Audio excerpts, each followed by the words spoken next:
नई साड़ी पहनकर डिम्पी किचन में चुपके चुपके होली के त्योहार के बचे हुए चिप्स खा रही थी। उसके मुंह से निकलते कुर कुर की आवाज उसकी सास के कान खड़े कर देती है और अगले ही पल सासू माँ आ जाती है रसोई के अंदर। अरे रे बहू, जरा तो शर्म कर ले, बाहर मेहमान बैठे हुए हैं और तू है कि चपार चपार चिप्स खाए जा रही है।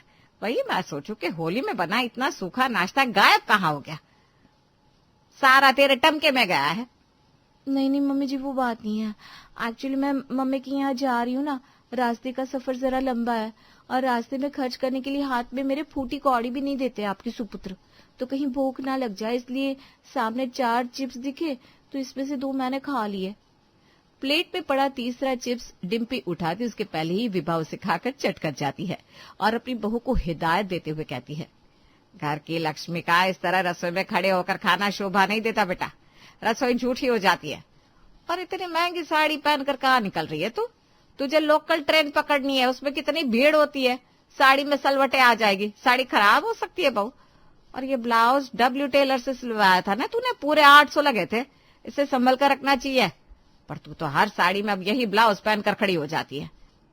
ऐसे ब्लाउज की फिटिंग अगर 19-20 हो गई ना तो मेरे बेटे के गर्दन पर चढ़ेगी। नया ब्लाउज सिलवाओ, नया ब्लाउज सिलवाओ। ब्लाउज पहनने से उसकी फिटिंग कैसे खराब हो सकती है मम्मी जी? फिटिंग तो खाना पेट में न जाने से खराब होती है ना, और एक्स्ट्रा काम करने से और दूसरे के पीछे माथे की खपत करने से, जो कि आप फिलहाल मेरी कर रही हैं। नहीं, मेरे कहने का मतलब है कि मम्मी जी बाहर मेहमान बैठे हुए हैं ना, मुझे देर हो रही है, मैं निकलती हूँ। अपने मुंह को आड़ा टेढ़ा बनाती हुई डिम्पी अपनी सास को जय श्री राम कहकर अपने मायके के लिए निकल पड़ती है। एक हाथ में साड़ी का पल्लू, दूसरे में हवा में लहराता पर्स। लोकल ट्रेन में डिम्पी ऐसे नाच रही थी जैसे वो आजाद हो चुकी हो, गरीबों की तंग 4 दीवारी से, रसोई के पसीने से और अपने सास ससुर के ताने से। अरे डिम्पल बेटा, तेरी शादी तो बड़े घर में हुई थी, रीटा ने तो ऐसे ही बताया था, फिर तो लोकल ट्रेन में क्या कर रही है और इस तरह नाच क्यों रही है? कहीं तो टोनी जी से डाइवोर्स तो नहीं ले रही? मैं जहाँ भी सांस लेने जाती हूँ ये मम्मी की सहेलियां क्यों दिख जाती है मुझे? अरे आंटी जी, शुभ शुभ बोलिए, डाइवोर्स हो मेरी मम्मी की सहेलियों का? मेरा सुहाग तो मेरे साथ हमेशा है। एक्चुअली घर से बाहर निकलते ही ना खुली हवा की इम्पोर्टेंस समझ में आ रही है आंटी जी। 24 घंटे बड़े से घर में नौकरों से घिरे रहना, बाहर गाड़ी में ही जाना, वो बड़ी गाड़ियों के बंद बंद शीशे, ना कोई पानी पूरी वाला दिखता है, ना किसी नान खटाई वाले की आवाज अंदर आती है। और यहाँ देखिए, कहीं कोई कुछ बेच रहा है, कहीं कोई कुछ। ये तो मेरे साथ फॉर्च्यूनर गाड़ी भेज रहे थे, पर मैंने कह दिया ना बाबा ना, गाड़ी में वो मजा नहीं आता, वो आजादी महसूस नहीं होती ना। मैं तो अकेली ही जाऊंगी, सोलो ट्रिप। अब इतने दिनों के बाद आप लोगों के बीच आई हूँ तो खुशी तो होगी ना। बड़े पैसे वाले घर में गई है तू, हर तरफ यही सुनती हूँ। वैसे अगर तेरा कोई दूर का देवर वगैरह हो ना तो बताना मेरी चक्की के लिए। आजा मेरे बगल में बैठ जा, बहुत ठंडी हवा खा ली तूने। पूरे रास्ते गोमती डिम्पी के कान कुतर कुतर काटे जा रही थी, पर डिम्पी का ध्यान गोमती की बातों पर नहीं था। उसका ध्यान उसके पास से गुजर रहे समोसे वाले, इडली वाले और उसकी खाली होती जेब पर था। मूंगफली दाना, मूंगफली दाना। भैया एक मूंगफली दाना देना। 2 करवा लेती हो, तू भी खाएगी ना डिम्पी?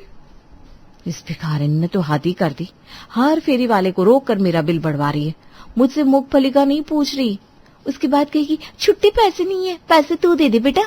अरे जान न पहचान, मैं अपने बचत के पैसे इसके ऊपर क्यों खर्च करूं? वो क्या है ना आंटी जी, मैं डाइट वाला खाना खाती हूँ, ऐसे रोड चलते वाले से मैं खाना नहीं खा सकती। आप एंजॉय कीजिए, मैं दरवाजे के पास जाकर खड़ी हो रही हूँ, ये नजारा दोबारा नहीं मिलेगा ना। और इस तरफ फाइनली डिम्पी पहुंचती है अपने घर। ओहो, ये क्या फटीचरों वाली हरकत है डिम्पी, मुझे तो लगा तू ससुराल से आई है, तेरे पर्स में अच्छी लिपस्टिक की शेड मिलेगी मुझे, पर इसमें तो राजधानी में मिलने वाले मिल्क पाउडर के पैकेट है।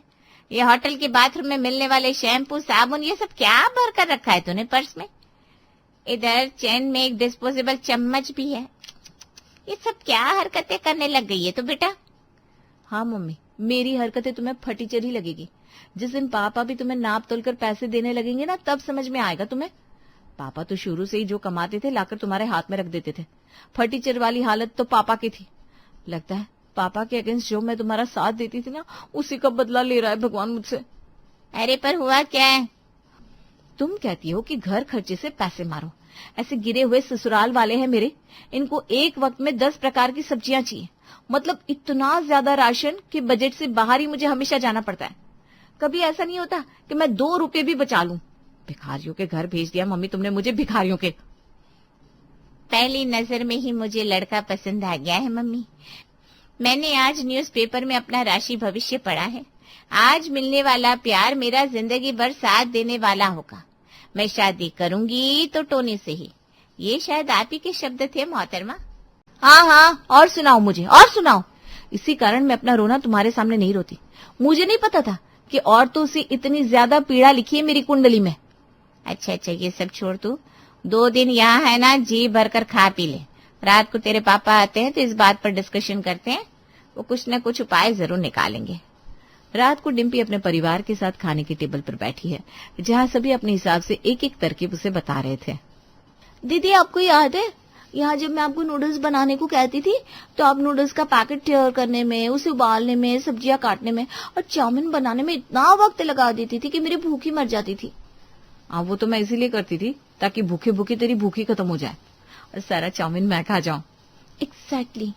और इस पर मुझे शक ना हो जाए इसलिए तुम कह देती थी मैं माउंटेन स्टाइल नूडल्स बना रही हूँ, थाई स्टाइल नूडल्स बना रही हूँ। बस इसी तरह अपने ससुराल वालों को भी चूना लगा दो ना। पापा, यहाँ पर मिट्टी के बर्तन कहाँ मिलेंगे? मिट्टी के बर्तन का तो मुझे कोई आइडिया नहीं है बेटा। क्यों डिम्पी की माँ, मिट्टी के बर्तन तो हमारे यहाँ इस्तेमाल हुए ही नहीं।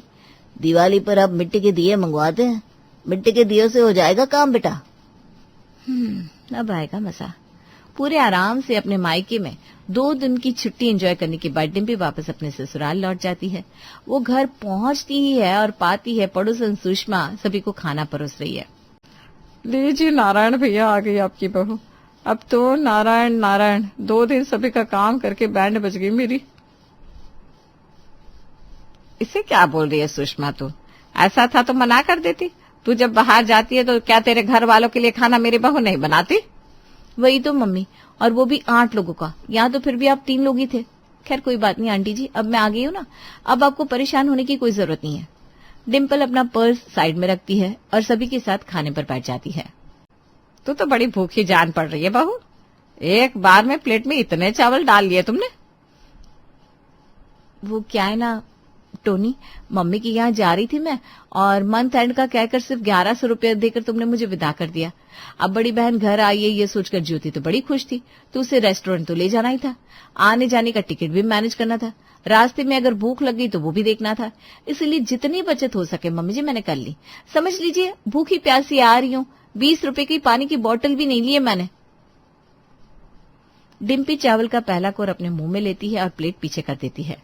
छी छी छी छी, मम्मी जी ये क्या है? सुषमा आंटी, आपको ये कैसे नॉनस्टिक कुकर में चावल बनाकर खिला रही है? और चावल इतना सूखा लग रहा है, आपको पता है ये बिल्कुल भी हेल्दी नहीं होता। तो चावल में दाल मिला लो ना डिम्पी। वही तो बात है ना टोनी, तुम ये बात समझ ही नहीं रहे हो। चावल को बनाते समय जो माड़ निकलती है उसी में उसका असली तत्व होता है। चाइना का बताती हूँ मैं मम्मी जी, यहाँ जो माड़ हम फेंक देते ना, वहां उस माड़ से औरतें अपने बाल धोती है, तभी तो उनके बाल इतने बड़े और घने होते हैं। वैसे पापा जी को लंबे बालों वाली औरतें बड़ी पसंद है। ऐसे ही थोड़ी ना वो सुषमा जी के हाथ का बना खाना पटर पटर खा लेते हैं। सच है क्या बहू? जी मम्मी जी बिल्कुल ऐसा ही है। और ये स्टील के बर्तन और ये नए ग्रोसरी पॉट्स, ये जो भी बर्तन आने लगे ना आजकल, इनमें कभी खाना नहीं बनाना चाहिए।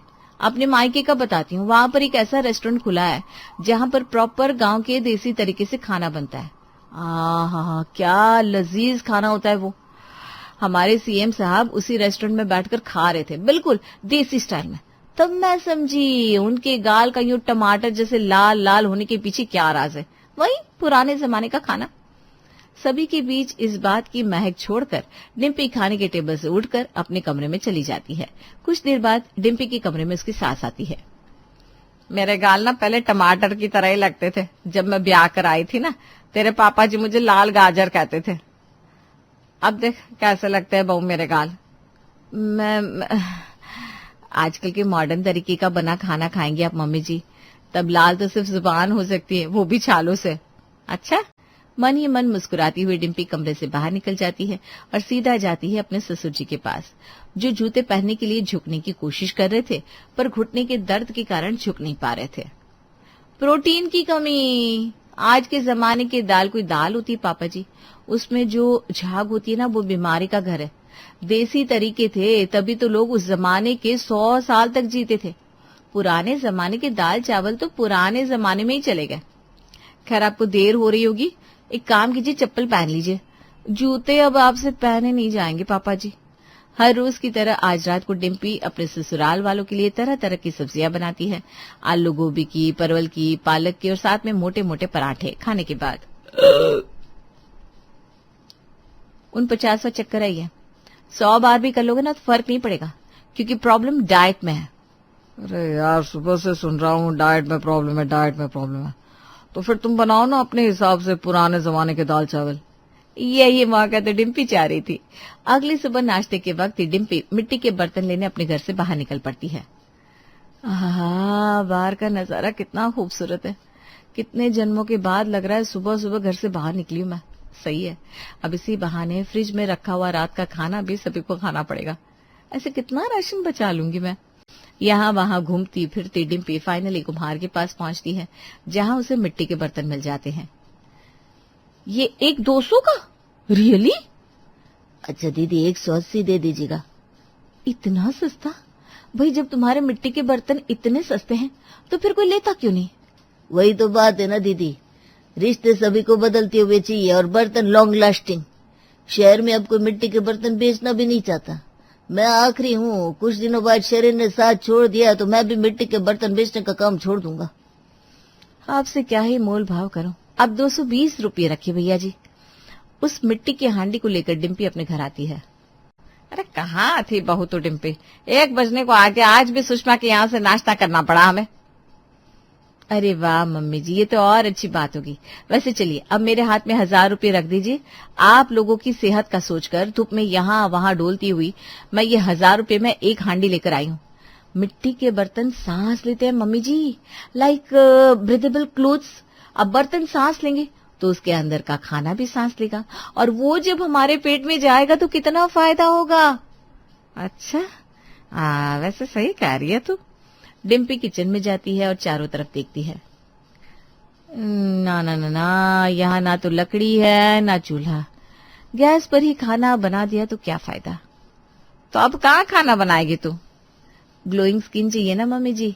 चलिए जेब खाली कीजिए, मैं चूल्हे का इंतजाम करती हूँ। पुराने जमाने में वैसे ही तो खाना बनता था। डिम्पी अपनी सास से लिए पैसों से सबसे पहले बाहर डोसा, सांबर, वड़ा खा लेती है, फिर चूल्हे की तलाश में निकल जाती है। क्या विभा, अब तो तेरी बहू भी आ गई है, फिर भी मेरे घर ही खा रही है तू। कल तो बड़ा कह रही थी डिम्पी आ गई है, अब आपको परेशान होने की जरूरत नहीं है, ये है वो है। सुबह से गायब है क्या? हाँ कोई तो कारण होगा, इसीलिए तो इंतजार के बाद जो चीज मिलती है ना उसकी तवज्जो कुछ और ही होती है। मैंने फोन लगाया डिम्पी को तो बोली कुछ घंटे और लगेंगे। अब इतनी देर से आने के बाद वो कैसे ही चूल्हा जलाएगी। एक काम कर सुषमा, हम सबके रात के खाने का इंतजाम तू ही कर दे, फिर कल तुझे दिखाते हैं पुराने जमाने के दाल चावल का जलवा। और जैसा विभा ने सोचा था, अगली सुबह से तैयारियां शुरू हो जाती है। एक बार दादी के साथ गांव गया था, आखिरी बार वहां चूल्हा जलता देखा था। इस चूल्हे के जलते ही ऐसा महसूस हो रहा है मानो मैं गांव में आ गया हूँ। अचानक से शरीर में पॉजिटिविटी सी महसूस हो रही है। और बहू ने मुझे ये चावल साफ करने को दिया, उसके बाद कहा इसके धोए हुए पानी से मैं अपना चेहरा और बाल धोऊं। बिल्कुल सही बताया मम्मी आपको डिम्पी ने। राइस वाटर के अब तो फेस वॉश भी आने लगे। सच बताओ तो अभी मुझे आपके चेहरे पर अलग शाइन दिख रही है।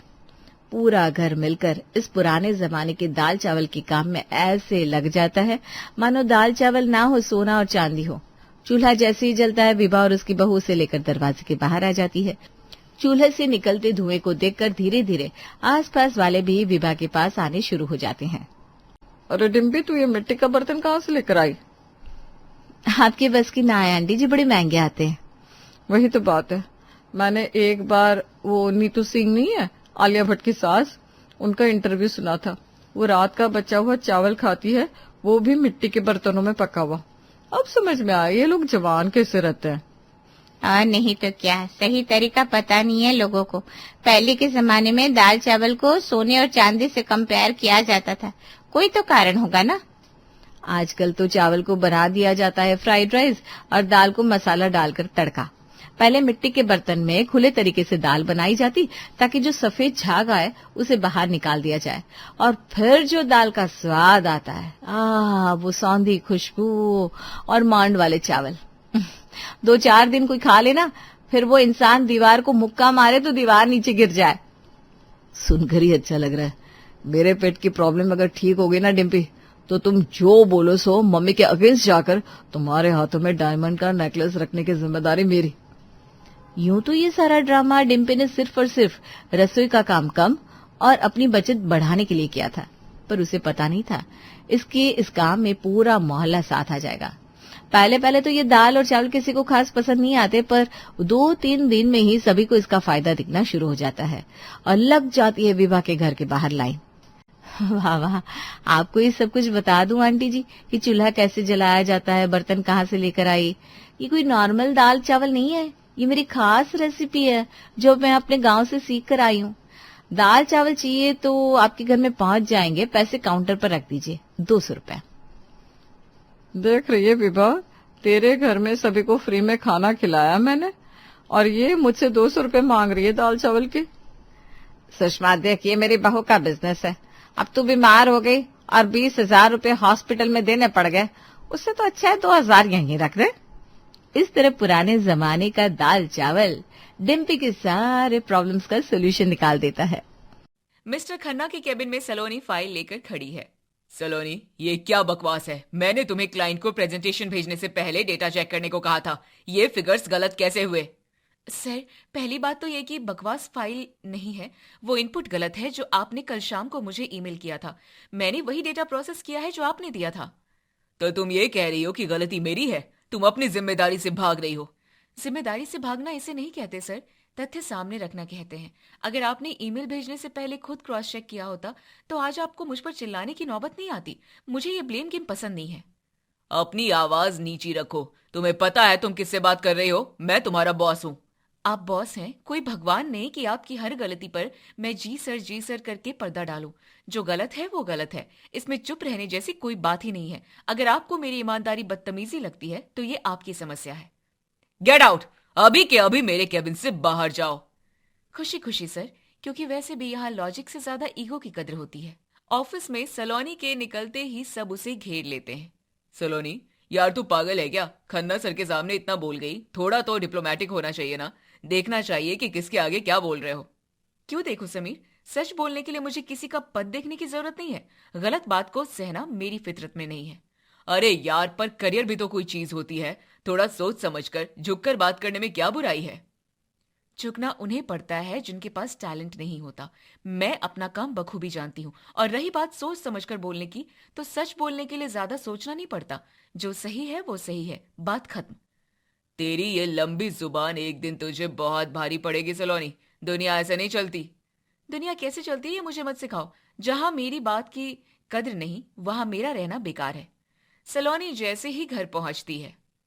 सलोनी, इतनी जल्दी घर? क्या हुआ आज फिर? कुछ नहीं माँ, बस बॉस को उनकी औकात मेरा मतलब है उनकी गलती बता दी। उन्हें सच हजम नहीं हुआ। सलोनी, जल्दी से हाथ मुंह धोकर तैयार हो जा। सुमित और उसके घर वाले बस पहुंचते ही होंगे। माँ, ऑफिस की चिकचिक से अभी आई हूँ, ऊपर से ये लड़के वाला नाटक शुरू मत करो। नाटक नहीं है बेटा, बहुत सुलझा हुआ परिवार है। बस एक बात मान ले मेरी, उनके सामने कम बोलना। अपनी ये लंबी जुबान आज के लिए घर की अलमारी में बंद कर दे। माँ, मैं कोई टेप रिकॉर्डर नहीं हूँ जिसे आप अपनी मर्जी से चालू या बंद कर सके। जो मुझे सही नहीं लगेगा मैं उस पर जरूर बोलूंगी। लड़के वाले घर पहुंचते हैं और चाय नाश्ते का दौर शुरू होता है। सलोनी बेटा, आपकी माँ बता रही थी कि आप बहुत पढ़ी लिखी हैं और बड़े ऑफिस में काम करती हैं। सुनकर अच्छा लगा। जी आंटी, काम तो बड़ा है, पर लोगों की सोच आज भी वहाँ छोटी ही है। खैर देखो बेटा, पढ़ाई अपनी जगह है और घर के संस्कार अपनी जगह। हमारे घर में एक बहुत पुराना रिवाज है जिसे हम आज भी निभाते हैं। हमारे यहाँ बहुएं बिना घूंघट के बड़ों के सामने नहीं आती। घूंघट हमारे खानदान की मर्यादा है। घूंघट? आंटी जी, क्या आप सच में 2026 में बैठकर ये बात कह रही हैं? आज के जमाने में लड़कियां अंतरिक्ष में जा रही हैं, देश चला रही हैं, और आप चाहती हैं कि मैं कपड़े के पीछे छुपकर मर्यादा बचाऊं? सलोनी, ये क्या बोल रही है? बेटा, बहन जी का मतलब वो नहीं था। माँ, आप चुप रहिए। आंटी जी, आप खुद सोचिए कि आज के दौर में घूंघट कौन रखता है? क्या आप लोग किसी पिछड़े हुए गांव से सीधे यहाँ आ गए हैं जो ऐसी दकियानुसी सोच पाले हुए हैं? दकियानुसी? तमीज है तुम्हें बात करने की? हम यहाँ रिश्ता लेकर आए हैं और तुम हमारा अपमान कर रही हो। मैं अपमान नहीं कर रही, बस आपकी सोच का आईना दिखा रही हूँ। जो इंसान चेहरा देखकर बहू नहीं चुन सकता, उसे घूंघट वाली कठपुतली ही चाहिए। मुझे अपनी लाइफस्टाइल पता है और मुझे पता है कि मुझे कैसे जीना है। कितनी बेहुदा बच्ची है आपकी, इतनी बदतमीजी से बड़ों को जवाब दे रही है। हमें नहीं करनी इस लड़की से शादी वादी। सुमित, उठो यहाँ से। वैसे भी सुमित जी, जिस इंसान का अपना स्टैंड नहीं है, जो अपनी माँ की इस पुरानी सोच पर चुप बैठा है, वो कल को अपनी बीवी का क्या साथ देगा? जाइए, आपको घूंघट वाले ही मुबारक हो। सलोनी की माँ, अपनी बेटी को संभालो, वरना ये पूरी उम्र अपने इस अहंकार और लंबी जुबान के साथ अकेली ही बैठी रहेगी। लड़के वाले गुस्से में घर से बाहर निकल जाते हैं। सलोनी, तूने आज फिर वही किया। चौथा रिश्ता था ये। तुझे अंदाजा भी है तू क्या कर रही है? माँ, मैं अपनी आजाद ख्यालों वाली सोच से समझौता नहीं कर सकती। जो बात गलत है वो गलत है। मुझे कोई पछतावा नहीं है। पछतावा तब होगा जब सिर पर मुसीबत आएगी। तेरी ये जुबान ही तेरी सबसे बड़ी दुश्मन है। वो मेरा स्वाभिमान है माँ, जुबान नहीं। सलोनी के अड़ियल स्वभाव और लंबी जुबान की वजह से कई अच्छे रिश्ते हाथ से निकल गए। आखिरकार सलोनी की मां की सहेली के हस्तक्षेप और बहुत मिन्नतों के बाद एक दूर के रिश्तेदार के जरिए अंकित का रिश्ता पक्का हुआ। सलोनी की मां ने सलोनी के कड़वे स्वभाव की बात छुपाकर बड़ी मुश्किल से उसकी शादी इस घर में करवाई। शादी के कुछ महीनों बाद, सलोनी बेटा, आज पड़ोस में सत्यनारायण की कथा है। वो लोग बुलाने आए थे, पर तुमने जिस तरह से उनसे बात की, मुझे नहीं लगता वो अब दोबारा आएंगे। माँ जी, वो लोग कथा के नाम पर बस चंदा इकट्ठा करने और दूसरों की बुराई करने आए थे। मैंने बस इतना ही कहा कि भक्ति में मन होनी चाहिए, दिखावे में नहीं। बेटा, हर बात पर तर्क करना जरूरी नहीं होता। कभी कभी चुप रहकर भी घर की शांति बचाई जाती है। शांति के नाम पर गलत बात सहना मेरी फितरत नहीं है। जो बात गलत है वो गलत है। अगर सच बोलने से शांति भंग होती है तो होने दीजिए। तभी पड़ोसन विमला घर आती है और सासू माँ के पास बैठकर फुसफुसाने लगती है। बरखा बहन, सुना तुमने? वो जो सामने वाले गुप्ता जी हैं, अपनी बेटी को अकेले शहर भेज रहे हैं पढ़ने के लिए। अरे भाई, जमाना इतना खराब है, कल को कुछ ऊंच नीच हो गई तो जवान लड़की को ऐसे खुला छोड़ना ठीक नहीं है। आंटी जी, वैसे गुप्ता जी की बेटी की फिक्र करने से अच्छा होता अगर आप अपनी सोच की मरम्मत करवा लेती। ऊंच नीच लड़कों की वजह से होती है, लड़कियों के बाहर जाने से नहीं। अरे बरखा, देख अपनी बहू को। हम दोनों सहेलियां बात कर रहे थे, इसको बीच में बोलने की क्या जरूरत थी? अपनी राय रखने की क्या जरूरत थी? जरूरत थी आंटी जी, क्योंकि आप एक लड़की के हक के खिलाफ बोल रही हैं। मुझे आंटी जी ऐसा ठीक नहीं लगता कि ये होना चाहिए था। ये तो सीधा सीधा आपकी बदतमीजी और ओछी सोच है। कितनी बदतमीज बहू है आपकी। हम तो बस चर्चा कर रहे थे। बरखा, तुम्हारी बहू तो किसी को नहीं छोड़ती। मैं जा रही हूं यहां से। विमला गुस्से से बाहर निकल जाती है। सलोनी की सासू माँ का चेहरा उतर जाता है। सलोनी, तूने फिर वही किया। वो बड़ी है तुमसे, कम से कम बात करने का लहजा तो देख लेती। माँ जी, गलत बात पर उम्र का लिहाज नहीं किया जाता। जो सच है वो मैं डंके की चोट पर बोलूंगी। रात को अंकित कमरे में आता है और सलोनी से बात करने की कोशिश करता है। सलोनी, आज मैंने सुना जो तुमने विमला आंटी से कहा। क्या वाकई हर छोटी बात पर बहस करना जरूरी है? मम्मी कितनी शर्मिंदा थी उनके सामने। अंकित, इतनी सी बात नहीं है ये। वो समाज की बुराई कर रही थी और मैं अपनी आंखों के सामने कुछ गलत होते नहीं देख सकती। मैं पढ़ी लिखी आजाद ख्यालों की लड़की हूँ और मुझे जो बात सही नहीं लगती है मैं उस पक्ष में जरूर बोलती हूँ। पर सलोनी, बेइज्जती करने और राय रखने में फर्क होता है। तुम सीधा लोगों पर हमला करती हो। आज विमला आंटी के सामने तुमने मेरी मम्मी की भी बेइज्जती कर दी। मैं अपनी बेइज्जती नहीं सह सकती और ना ही किसी को गलत बात को बढ़ावा देने दूंगी। अगर आपको मेरी ये बातें लंबी जुबान लगती है तो लगती रहे, मैं नहीं बदलूंगी। तुम्हारी इसी जुबान की वजह से हमारी शादी के इन 6 महीनों में कड़वाहट आ गई है। घर का सदस्य तुमसे बात करने से कतराता है। कतराने दीजिए। जो सच से डरेगा वो मुझसे दूर ही रहेगा। सलोनी की शादी को अभी कुछ ही महीने हुए थे, लेकिन उसके तीखे तेवरों ने घर की नींव हिला दी थी। सलोनी को लगता था कि वो लॉजिकल बात कर रही है, पर घर वालों के लिए वो सिर्फ बदतमीजी थी। एक दिन शाम को लिविंग रूम में जेठानी ममता अपने बच्चों को पढ़ा रही थी। चीकू, अगर इस बार तुम क्लास में फर्स्ट आए तो मम्मी तुम्हें वो बड़ा वाला रॉबर्ट दिलाएंगी, प्रॉमिस। भाभी, आप बच्चे को मोटिवेट नहीं कर रही हैं, बल्कि उसे करप्ट बना रही हैं। आप उसे सिखा रही हैं कि बिना लालच के मेहनत करने का कोई मतलब नहीं है। सलोनी, मैं उसे बढ़ावा दे रही हूँ। मैं बस उसे बढ़ावा दे रही हूँ। हर चीज में अपनी पीएचडी झाड़ना जरूरी है क्या? भाभी, एजुकेशन का मतलब सिर्फ किताबें रटना नहीं होता। आप बच्चे की मानसिकता के साथ खिलवाड़ कर रही हैं। कल को वो हर रिश्ते में सिर्फ अपना फायदा ढूंढेगा। सलोनी, वो उसकी माँ है, उसे पता है क्या करना है। तू हर बात में मीन मेक निकालना बंद कर। माँ जी, गलत होते देखकर चुप रहना भी उस गलती में शामिल होना है, और मैं तमाशा देखने वालों में से नहीं हूँ। रात का समय बेडरूम में अंकित और सलोनी कुछ बातें कर रहे थे कि बातचीत बहस में बदल गई। सलोनी, कल मेरे बॉस और उनकी वाइफ डिनर पर आ रहे हैं। प्लीज कल अपनी ये ज्ञान की पोटली बंद रखना। बस मुस्कुराना और सलीके से पेश आना। क्या मतलब है तुम्हारा सलीके से? क्या मैं असभ्य हूँ? या तुम चाहते हो कि तुम्हारे बॉस अगर कोई बेवकूफी भरी बातें करे तो मैं कठपुतली की तरह सिर हिलाती रहूं? यार, करियर में कभी कभी डिप्लोमेसी काम आती है। उनकी बातों को दिल पर मत लेना। बस माहौल हल्का रखना मेरी तरक्की का सवाल है। तो तुम्हारी तरक्की के लिए मैं अपनी बुद्धि को ताले में बंद कर दूं? ये तो खुद के साथ नाइंसाफी है। अगर मुझे उनकी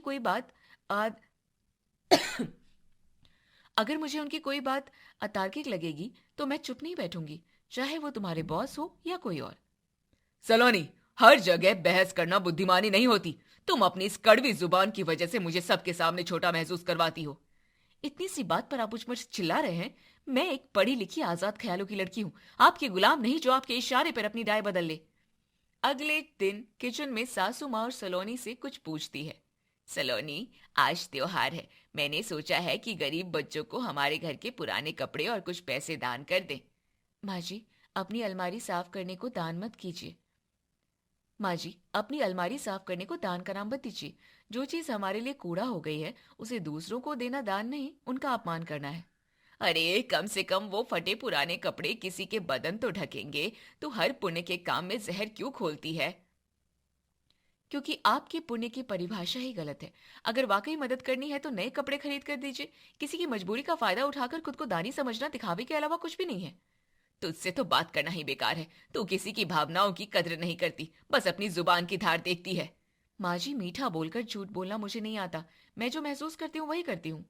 धीरे धीरे सलोनी का खौफ घर में ऐसा फैला कि लोग उससे जरूरी बात करने से भी कतराने लगे। उसे लगता था कि वो समाज और घर को सुधार रही है, पर असल में वो अपने ही अपनों के बीच अकेली पड़ती जा रही थी। घर का माहौल पहले ही तनावपूर्ण था। इसी बीच एक सुबह दादा ससुर, जो घर में सबसे सम्मानित व्यक्ति थे, सलोनी के पास एक छोटी सी उम्मीद लेकर आए। बेटा सलोनी, जरा सुनोगी? जी दादाजी, बोले। देख नहीं रहे मैं काम में व्यस्त हूँ। बेटा, वो ममता बहू तो बच्चों के स्कूल में गई है। मुझे ये बाहर की मशीन वाली चाय बिल्कुल पसंद नहीं आती। मैं चाहता हूँ कि तुम रोज सुबह अपने हाथ से मुझे एक प्याली चाय पिला दिया करो, बस सुबह 6 बजे, बिना शक्कर की। मेरा मन खुश हो जाएगा। क्या, सुबह 6 बजे? दादाजी, आप कौन सी सोच में जी रहे हैं? आपको अंदाजा भी है कि मैं रात को कितनी देर से सोती हूँ? बेटा, बस एक प्याली चाय की ही तो बात है, बुजुर्गों की सेवा। दादाजी, ये कोई मतलब हुआ कि मैं अपनी नींद खराब करूं, अपना पूरा शेड्यूल बिगाड़ लूं सिर्फ आपकी एक चाय के लिए, वो भी बिना शक्कर की? मैं कोई आपकी नौकरानी थोड़ी ना हूं जो हर वक्त आपके हुक्म की पाबंदी रहूंगी। मैं कोई आपकी नौकरानी थोड़ी ना हूं जो हर वक्त आपके हुक्म की पाबंद रहूंगी। बहू, मैंने तो बस प्यार से कहा था। अगर तुम्हें तकलीफ है तो। तकलीफ तो होगी ही ना। आज के जमाने में ये उम्मीद रखना कि बहू सुबह 4 बजे उठकर चूल्हा फूकेगी सरासर गलत है। आपको अपनी आदत बदलनी चाहिए, ना कि मुझे अपनी लाइफ खराब करनी चाहिए। खुद बनाकर पी लीजिए, किचन तो यही है। दादा ससुर का मन बुरी तरह दुख जाता है। उसके चेहरे पर अपमान की लकीरें साफ देखी जा सकती हैं। वो बिना कुछ बोले अपना सिर झुकाए चुपचाप वहां से उठकर अपने कमरे की ओर चले जाते हैं। जेठानी ममता तभी अंदर आती है और उसे सब समझ आ जाता है। सलोनी, ये क्या किया तुमने? अभी दादाजी यहाँ से आंखों में आंसू लेकर निकले हैं। क्या कहा तुमने उन्हें? भाभी वो कह रहे थे कि मैं रोज सुबह 6 बजे उठकर उनके लिए चाय बनाऊं। मैंने बस उन्हें हकीकत बता दी कि मैं उनकी पर्सनल सर्वेंट नहीं हूं। उनकी अपनी बात स्पष्ट कहना क्या अब जुर्म हो गया? हद कर दी तुमने सलोनी। हम सब तुम्हें बर्दाश्त करते थे क्योंकि हम बराबर के थे, चलता था। पर आज तुमने घर के सबसे बड़े बुजुर्ग को जलील किया है। उन्होंने सिर्फ चाय ही तो मांगी थी, कलेजा नहीं मांग लिया था। भाभी तरीके से मांगते तो बात और थी, वो तो जैसे हक जमा रहे थे। सलोनी, अपनी बात को प्यार से रखने का तरीका भी होता है। तुम हर बात को अकड़ में बोलती हो। तुम्हें पता है तुम्हारी छवि कितनी गलत बन चुकी है? घर के अंदर कोई भी तुमसे बात करने के लिए कतराता है। किससे बोलेंगे? कुछ और मिलेगा, कोई और ही जवाब। तो ना करे बात, मैं अपने उसूलों से समझौता नहीं करूंगी। आज तुम्हारी और अंकित भैया के बीच भी कितनी कड़वाहट आ गई है। तुम्हारी शादी को सिर्फ 6 महीने हुए हैं। इस बीच में पति पत्नी एक दूसरे को समझते हैं, पर तुम दोनों दूरियां बना रहे हो। किस लिए? अपनी सिर्फ इस लंबी जुबान के लिए। भाभी मैं बस क्या सलोनी, अपने इस व्यवहार को बदलो, वरना बहुत तकलीफ आने वाली है। एक दिन ऐसा आएगा जब तुम्हारे पास सच तो होगा, पर उस सच को सुनने वाला अपना कोई नहीं बचेगा। सोचो, क्या तुम ऐसे ही रहना चाहती हो? सलोनी पहली बार चुप थी। ममता की बातें उसके कानों में गूंज रही थी। उसने मुड़कर देखा। दूसरे कमरे में दादा ससुर अपनी धुंधली आंखों से दीवार को ताक रहे थे। सलोनी के अंदर पहली बार कुछ टूटा। सुबह के 6 बजे सलोनी किचन में दादाजी के लिए चाय बना रही थी। दादाजी, आपकी चाय बिना शक्कर की है, जैसी आपने कल मांगी थी। बहू तुम? बेटा इसकी क्या जरूरत थी? मैंने तो कल ही समझ लिया था कि मेरी आदतें अब इस घर के लिए बोझ है। तुम जाकर सो जाओ, मैं खुद कुछ कर लेता हूँ। दादाजी, कल मैंने जो कहा वो मेरी बदतमीजी थी। मुझे लगा कि मैं अपनी आजादी के लिए बोल रही हूँ, पर मैं बस आपका अपमान कर रही थी। मुझे माफ कर दीजिए। बेटा, सच बोलना बुरा नहीं है, पर सच के साथ सम्मान भी होना चाहिए। अगर बोली में मिठास न हो तो सच भी कड़वा जहर बन जाता है। मुझे समझ आ गया है दादाजी, अब से आपको शिकायत का मौका नहीं मिलेगा। अंकित दरवाजे पर खड़ा ये सब देख रहा था।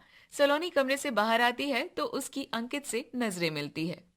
सलोनी, तुम इतनी सुबह उठी हो और दादाजी से? अंकित, मुझे अपनी लंबी जुबान की कीमत समझ आ गई है। 6 महीने की शादी में मैंने सिर्फ दूरियां बनाई हैं। भाभी सही कह रही थी, मेरी छवि इस घर में एक पत्थर दिल लड़की की बन गई है। मुझे खुशी है कि तुमने खुद अपनी गलती महसूस की। मैंने तुमसे बस इतनी सी तो उम्मीद की थी कि तुम अपनों का लिहाज करना सीखो। अब से मैं अपनी बात रखूंगी, पर अकड़ में नहीं। मैंने अपनी इस लंबी जुबान को थोड़ा छोटा करने की सोची है। ममता और सासू माँ के उठने से पहले सलोनी उस दिन जल्दी अपना सारा काम किचन में कंप्लीट कर लेती है। सलोनी, आज तुमने सबके उठने से पहले ही सारा काम खत्म कर दिया। और आज तो सलोनी के चेहरे पर वो गुस्सा भी नहीं है। क्या बात है बेटा? माँ जी, मुझे समझ आ गया है कि घर बहस से नहीं प्यार से चलता है। मैं अपनी राय जरूर दूंगी, पर अब आवाज नीचे रखकर। ये हुई ना बात सलोनी, अपनी छवि को बदलना तुम्हारे हाथ में ही था। आज पहली बार लग रहा है कि तुम वाकई इस घर का हिस्सा बन गई हो। बस कोशिश कर रही हूँ भाभी कि मेरी जुबान की वजह से किसी का मन न दुखे। सलोनी और ममता छत पर अकेली बैठी थी। भाभी, मुझे आपसे एक जरूरी बात कहनी थी। सच तो ये है कि मैं अपनी नादानी और इस कड़वी जुबान की वजह से अंकित जी से हमेशा के लिए अलग हो जाती। मैं ये कभी बर्दाश्त नहीं कर पाती कि मेरी वजह से मेरा घर उजड़ गया। सलोनी, अब तुम पुरानी बातें क्यों याद कर रही हो? क्योंकि मुझे अपनी मंदबुद्धि और नासमझी पर अब पछतावा है। आपने मुझे एक बड़ी बहन की तरह संभाला और सही रास्ता दिखाया। इसके लिए मैं आपकी बहुत शुक्रगुजार हूँ।